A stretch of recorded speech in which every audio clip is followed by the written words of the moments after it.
Well, hey, welcome back to the Applied Leadership Podcast. My name is Brandon Young. As always, I'm joined by my partner, Blaine Smith. And we have a bit of a different episode, a little special episode this time. Just this month, we started the Colorado Fire Leadership Series, which we are very honored to partner with the Elizabeth Fire Department and sponsored by Google. Got the opportunity here to really host a wonderful leadership series across the board. And while we typically tackle just one question in these recordings, Blaine and I are actually going to take the time to do something a little bit bigger. We had such a great engagement. We kicked off with Cultures of Excellence, talking about building a culture, which Blaine is going to talk a little bit about in a moment here. But I got to tell you, we had such a blast with over 170 leaders across the state of Colorado tuned in to talk all about cultures of excellence. And we had so many questions that were so thoughtful and engaging that we had to carry some of those over. And so we're going to clean up by using this episode to answer some of the remaining questions from our brothers and sisters in the fire services out there.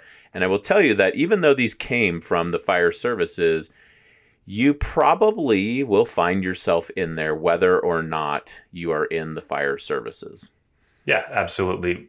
As Brandon said, we've been thrilled and honored to work with these folks. And we had almost 45 minutes of question and answer, during which time we could not get to all the questions. That's how good these folks were.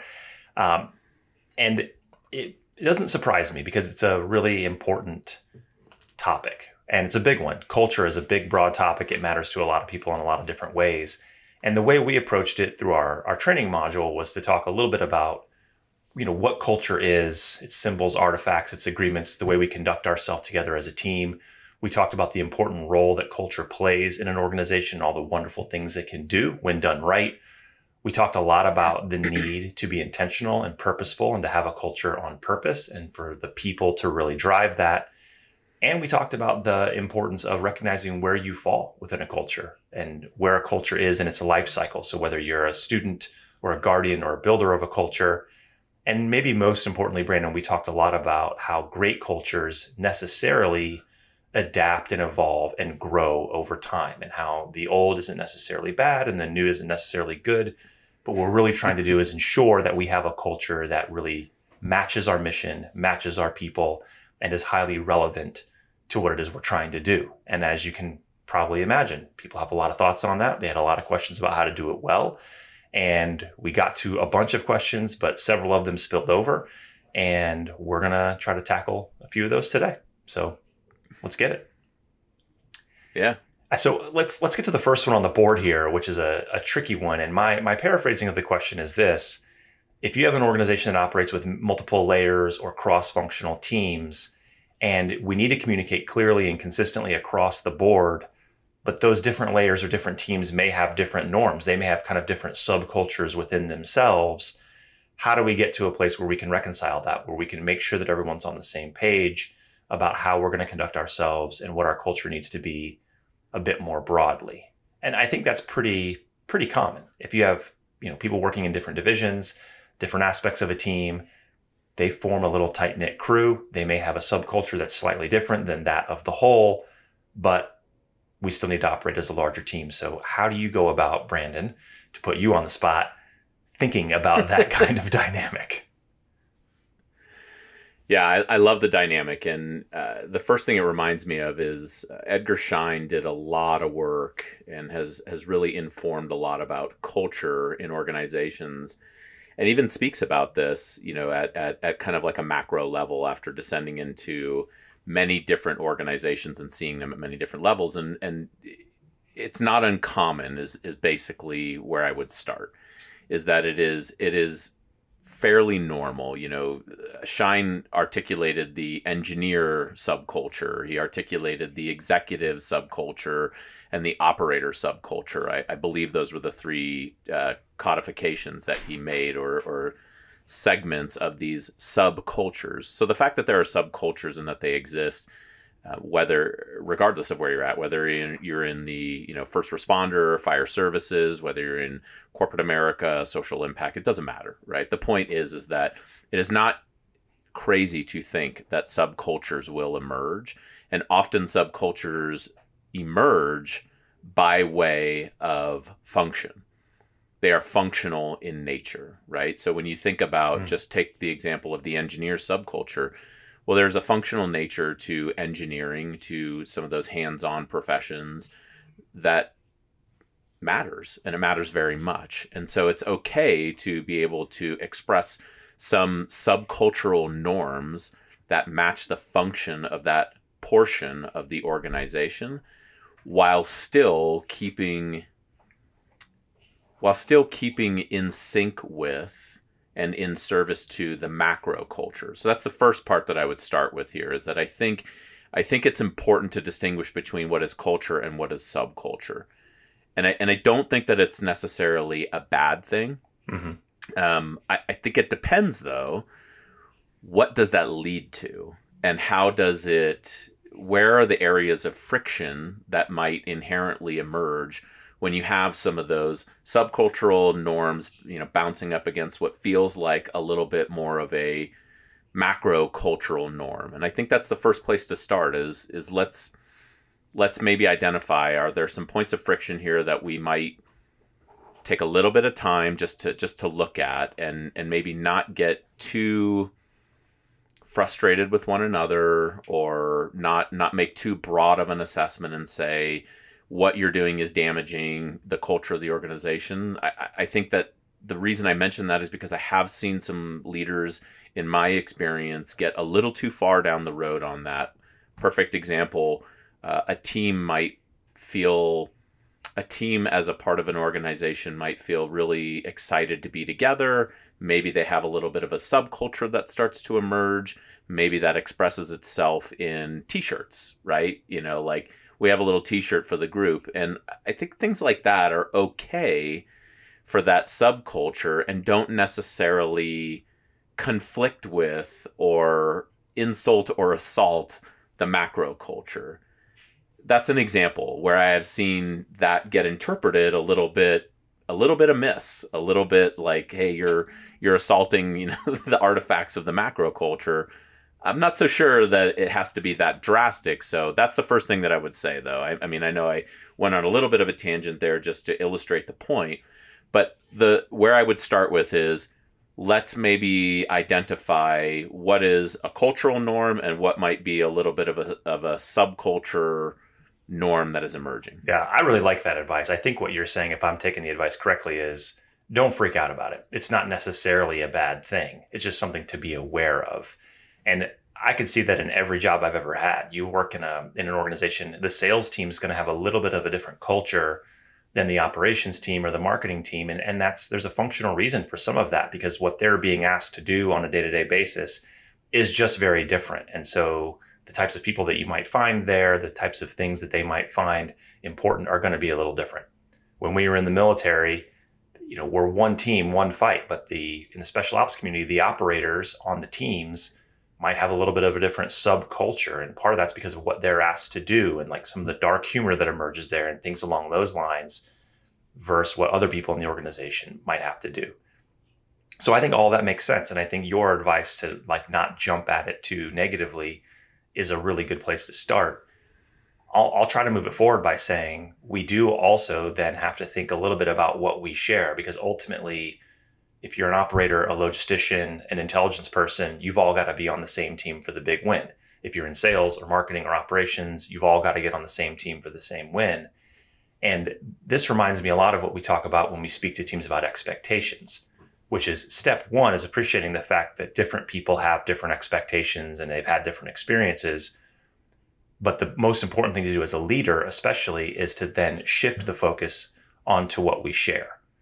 So to maybe try to answer the question as best I can, I would say, think really hard about the things that are not subcultural. Think really hard about what aspects of our culture are kind of non-negotiables or universally applicable. And let's make sure that through our communication, we're adhering to those things, we're appealing to those things, and we're reminding people of those things. That way we can very quickly cut through what might be some subcultural noise to speak very directly to people about what it is we need to do. And that I have found to be really successful. So let's respect the fact that some of these things exist. There are idiosyncrasies, there are subcultures. That's okay. You've got to do what you've got to do. Now my job as a leader is to point to, what do we all share? What do we all have in common? What are we all working toward together that requires our collaborative effort? And so through my communication, whether it's the writing of an operations order, whether it's the drafting of a memo, whether it's standing before a large group of people and giving a safety briefing, I want to really focus on what it is we share and be very consistent in doing that week after week, month after month, time and time again, so that we can have both, so that the organization can feel like I'm very clear on who we are and how we do things around here broadly, because we're trying to achieve something together. And I know that it's okay for me and, my shift, my crew, my department to also feel like we're really tightly knit and we have something special.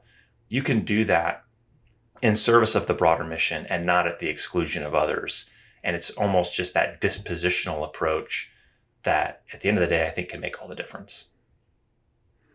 Yeah, I really like where you're taking this, and I think it helps guide us to, there was one more little fold of this very good question that was given to us, which was, at what point in time do you need to address some of those inconsistencies? And I really like the example that you've used where, you're thinking about, look, my crew, like my engine, whichever, it has to actually function like a crew. And yet when we get on site, I have to imagine when there's like a very large type of a fire to respond to, my crew can't just go in, as if we're the only thing going on in that world. And I trust that our fire service professionals understand that and know how to play in that space. And I would say that might be a really good place to start when we think about it is, what is the mission at the end of the day? We talk about inconsistencies being addressed. Is the mission being fundamentally, is a mission accomplishment being fundamentally affected by that difference in subculture? I like the word idiosyncrasy that you used. Is it fundamentally disrupting our ability to actually get the job done? I think that's the first question that I would ask before I go ahead and address something that feels like an inconsistency. The other thing that it makes me think about is the difference between style and standard. It's okay for standards to be executed and exhibited in different styles in different ways. I think we saw that all across the special operations community, and yet still we're able to achieve the same standard.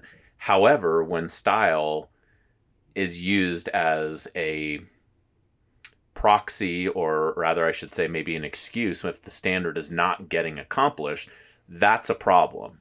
That's not a style thing, right? That's actually, we're prohibiting our ability to actually do the job and do it well. And so I think that that's really where it always comes back to for me is, does this affect the mission in a fundamental way? I'm like going through like the mental, thought chart here, right? Does it affect it in a fundamental way? If no, okay, drive on. It might not be the way I do it. It might not resonate with me in the way that, my idiosyncrasies might roll. But maybe it's not that big of a deal. Maybe it's not an inconsistency that really needs to be addressed. Go the other direction, though. Is it affecting the mission in a fundamental way? If yes, time out. Now we have to address this. Because now we're not talking about idiosyncrasies. We're talking about things that actually prohibit our ability to do the job, to do the mission. And in the fire services, that could be a matter of, life and death. It could be a matter of catastrophic loss of property. It could be a matter of damage and all those kind of things. And I think that we all have to respect that. I can only relate to that in my own context, having been a ranger and being out and about there. I think a lot about the idiosyncratic differences between a ranger medic and a ranger fire team leader, for example. They behave in uniquely different ways, yet they are still operating under that same culture that accomplishes mission success, where a medic might say, hey, are you doing okay? We might need to take a look at your feet or something like that. But a team leader might say, yeah, not right now, doc. We have an objective to hit and we have to actually complete the mission. Both are valuable. Neither of them a trip from the ability to accomplish the mission. And I would go back to that team leader and say, over time, if you don't start listening to your medic, you're not going to be able to sustainably execute the mission. Sure. I mean, we've used the word operate a few times. And I think for me, and I'll maybe try to wrap up this question by throwing another word out there, which is interoperability. For me, that's what it really comes down to. Is does your different style, or do your idiosyncratic necessarily or your practices, or does your subculture challenge your ability to be interoperable? So if and I saw this all the time downrange. I was on an SF team. Our guys had beards. We conducted joint operations with Navy SEALs who sometimes didn't have beards because that was a different standard or style rather that they were going with. But the way we entered and cleared rooms was the same. So that's what really mattered. And I think about this all the time. So if you're in the fire service or you're in any type of operation, does the color t-shirt you're wearing, the way you do some of these things, challenge your ability to interoperate with others? And if so, then I think it's a real challenge to be addressed. If not, then it's a style thing and it's probably fine. Yeah, I think that's a great way to land that question. So I want to move on to the next one. And this is a really good one. This is just a real juicy one. How do you know that the culture you are fighting for is what is needed? Meaning, if we're receiving a lot of resistance from the masses, how do we choose how long to fight? Man, that is a tough one. It sounds like what we're talking about here is we've got a leader or maybe a group of leaders who are either trying to implement a culture or sustain a culture, perhaps, that seems to be getting a lot of pushback from the people that are involved. And we see this a lot. I mean, lots of organizations go through change management. Some of them go through changes of leadership. And often that comes with a bit of a shift in the culture, whether that's deliberate or just kind of an organic outgrowth of the change. And I think number one is you have to listen to this. If you're getting a lot of pushback, like heavy and consistent resistance from a majority of people in an organization, you have to respect that. You have to pay attention to it. So maybe step one is pause, acknowledge that. I would say step two is try to understand and dig a little deeper. So we kind of follow this framework of knowledge, understanding, and wisdom, right? And I would say having the knowledge, being aware, paying attention that this is going on is a great first step. Then asking why and talking to as many people as you can and finding a professional and appropriate way to dig into this a little bit so that you can get a sense for where the resistance really lies. What aspects of this are we having trouble with? Because it could be that people aren't upset about the whole thing broadly. There may be one or two aspects of it that are really rankling people. And if you can isolate those, you might be able to address them without wholesale just, throwing the baby out with the bathwater. So awareness of it, accepting the fact that there are some challenges, pausing, trying to understand what really is at play here. And if there are specific components to this that we can address without making wholesale changes, that's probably the second step. From there, I would hesitate to give any broad advice because I think based on what you find in steps 1 and 2, that should really inform where you go from there and whether or not you need to make a serious pivot in what it is you're trying to implement or maintain, or whether you need to just try to overcome that and stay consistent and sort of push it through, if you will. Yeah, that's really good. That's really good. One of the things that you mentioned there that I hadn't thought about initially when the question was posed, but I think is really important, is in that process of trying to understand, separating what is like at the core here versus what is maybe ancillary, right? Like a decision can be made and a portion of that decision just might be what's really irritating people or making things particularly difficult. It might not be the wholesale change or culture change, whatever that is, but it might be something that is just that one thing that really bothers it, right? For whatever reason, I don't remember where I heard it recently. It was on a podcast, I think it was actually listening to the Legends of the 75th podcast.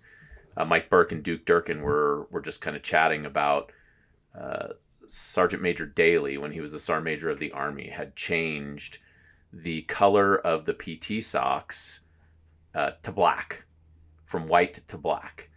And which is kind of, it sounds like, who cares? Like, why would that be like a big thing? Does it fundamentally, change anything? And I could just see swaths of soldiers and leaders out there being like, oh, this is ridiculous. We got to change it, whatever, just because for change's sake, because we've always worn white, But anyone who's ever served in uniform and done PT knows that anything that you have that's white will be basically brown pretty quickly. Gray at best. Because gray at best. Why? Because you could train in the rain. You can go in the snow. We've all heard it, right? You're going to be, in the muck and things like that. And I'm not sure why that just came to mind, but what I think it does is that it represents the fact that,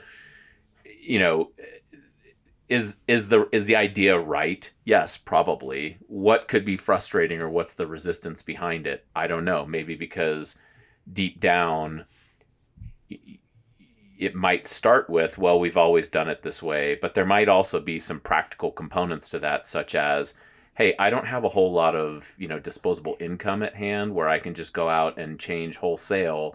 I have 20 pairs of white, gray at best socks that fit the bill, but I don't have a lot of disposable income to go out and buy 20 new pairs of black socks just to make this change. And that might be an opportunity where there is some resistance. It's not necessarily that the change is bad.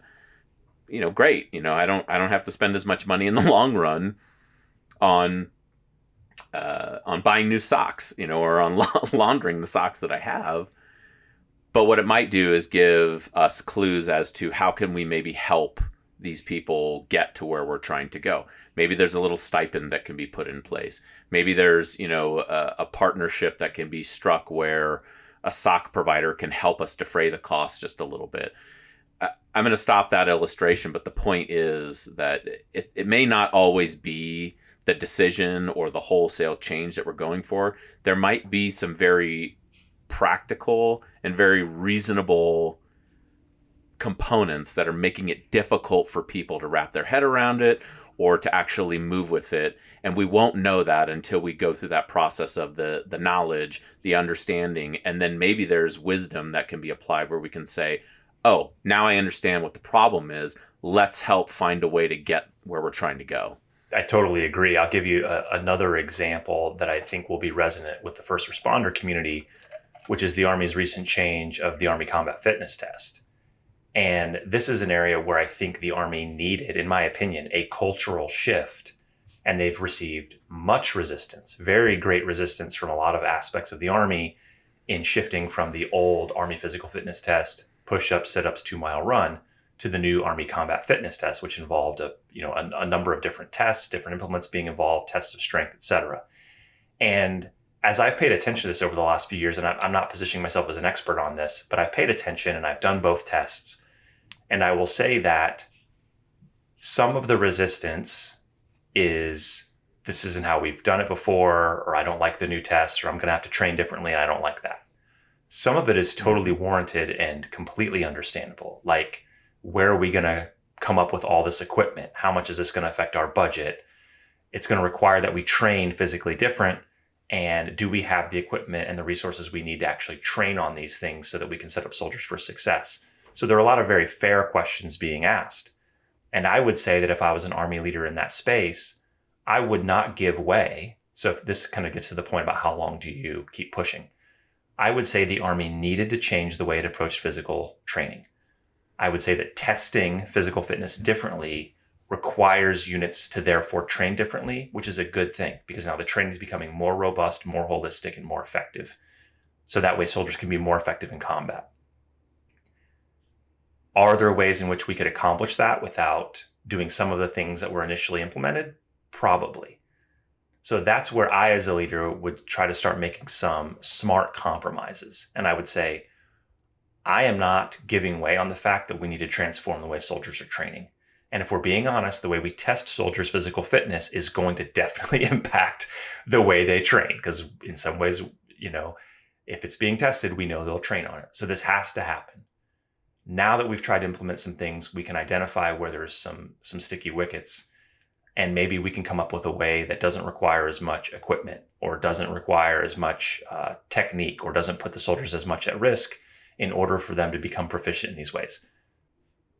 I would think about all cultural change sort of through that lens. If there's something big picture that needs to change for the organization to remain relevant and remain capable of accomplishing its mission, and if you're in the first responder community, whether that's physical fitness, implementation of new technology and equipment, new safety standards, etc., you've got to make those changes, and people will be resistant to them. And you as the leader and leadership team are going to have to get tough and see that through. But if you want to effectively make it happen in the face of some of this resistance, again, some of which will be warranted, some of which less so, you got to identify ways to see what the root of these issues are and be smart about working through and working around them. And exactly how long that takes, how hard you push back, it's going to be situationally dependent. But I think what we've really gotten to here, Brandon, is isolating kind of the core of the matter and being willing to adjust and compromise on things that are peripheral is really what it comes down to. And, thinking about first principles thinking, what is it that we're trying to actually achieve and get to? How is the cultural shift going to help us get to that first principle that we're trying to address? And the last thing that I would just add at the end of this is, as leaders, let's just try not to take things too personally as we're going through that, because I get it, like, especially because oftentimes when this kind of a cultural change is being suggested or put into place, you've done a lot of thinking about it. You've probably done a lot of asking about it and talking, and you're probably not making these decisions in a vacuum. And yet still you might come up with resistance. And I think that it's really just important to mention that we can't think of everything. We're not going to be able to think of all of the outcomes before we make a decision and start executing it. And because of that, maybe just give others and ourselves a little bit of grace, take a pause, intake the information, see what's at the core of it, like you've suggested so wisely, Blaine. And then let's maybe see how we can stick in there and consistently move towards achieving that first principle aim that we were going for in the first place. All right, looks like we got one more question that's somewhat related to the first two, but it's slightly different. Let's see if we can tackle it. It is, do you have any recommendations for best practices for communicating strategy or cultural initiatives effectively up and down the chain, specifically within a volunteer setting? So maybe that's a wrinkle that we can get to here. So I try to summarize it here. Good ways to effectively communicate cultural or strategy changes across the whole organization, kind of up and down the org chart, and specifically in a volunteer setting. You want to start here? You want to jump in on that one? Sure. I think it obviously starts with, what is the actual change? Are we changing values, or are we codifying as an organization maybe our values? Are we codifying a mission statement? Are we changing some kind of a symbol or an artifact to be more modern, or whatever it is? I mean, first and foremost, identify what it is that is actually changing. I would say secondarily, maybe start with here's where we are and move to here's where we're going. And, oh, by the way, here's why we're doing it. And this is how it's going to help us ultimately. I would say then consistency becomes really key. And not just consistency in the message, but consistency in how that message is delivered. For example, if we feel like, let's do a weekly town hall or every 2-week town hall, let's keep that on the books and let's stay consistent even when we have to, quote, put out fires, right? Even if it has to be a short meeting or a short blast or a short burst, even if only one person shows up, keep the meeting on the books, keep doing it, stay consistent, because it's important. People need to be able to experience that and know that it is reliable, and whatever change that we are proposing does not change, just like the manner in which we're trying to communicate it does not change. I would say another component of that is think about the medium by which you are trying to communicate, and respect the fact that everybody learns just a little bit differently. And it could be, you could have recorded messages that could go out to the team, all up and down the organization. You could have video, you could have cards, you could have little quick takeaway cards that have something that you could put in your wallet.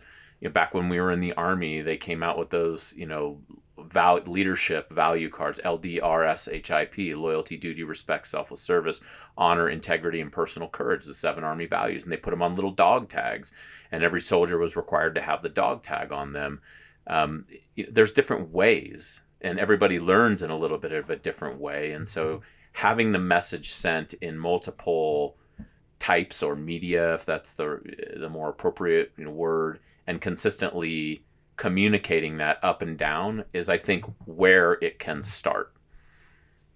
Yeah, you basically took all my answers. I'll regurgitate some of this just for the sake of the podcast here. But when it comes to communication on stuff like this, I love all those words that start with C. I think being very clear about what you're communicating is super important. I think being very, very consistent about what you're communicating is incredibly important. I think being candid in what you're communicating, also important. Getting into like the rigid corporate speak or whatever is going to get more resistance. So speak like a human, be candid in that communication. I think being concise is important. It goes a bit with being clear, but not making it too long. Giving it to people in a way which they can digest it easily and they really understand what you're saying. We tell leaders all the time in coaching sessions and when we're doing alignment workshops that if you think you're communicating a lot with your people, it's probably not as much as you think. You can probably communicate more with your people, especially around these really important topics. And I really love your suggestion of using multiple forms of communication, multiple forms of mediums matters a great deal. So I'll maybe take this last piece and get started with the volunteer thing. We have a lot of experience in communicating with volunteers, especially communicating operational, strategic, cultural change with volunteers. And the first thing I'll say is, if someone is a volunteer in your organization, you need to really respect and honor them because they could be taking their time and talent, anywhere else. Yes. The second thing I'll say is they're still a teammate. And we don't want to get too twisted up by saying, well, they're a volunteer, therefore they're fundamentally different. I don't really think that's true. That's not been my experience. So when we led an organization that was mostly operated by volunteers, it was really important for us at a point to remember that whether you were a member of the headquarters staff, whether you're a member of the kind of the more regional or local staff, being a paid employee, or whether you were a volunteer at any level who was executing part of the mission, sure, we had to really respect and honor those volunteers and make sure we were taking good care of them. But more than anything, they wanted to be treated like part of the team.